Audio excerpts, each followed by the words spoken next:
cannot say that we have done enough because we're not done yet. Unfortunately, the more we look, the more we find.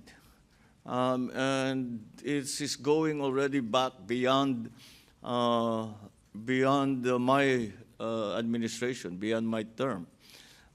If you remember, I think it was in 2018, already the minority floor leader in the House, Nonoy Andaya, already says that he had uncovered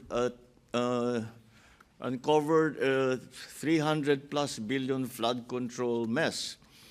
And so when we look at what happened last year or the year before, then we can see that the pattern extends beyond 2022, back beyond 2022, and back to about that time, 2017, 2018.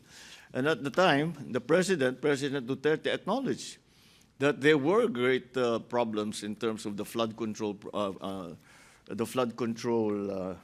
projects. Pero wala namang nangyari. Having acknowledged it, he did not find accountability in anybody. So I guess that was left up to me to do. And so we are still doing it. We're still working on it. As I said, the more we look, the more we investigate, the more we find.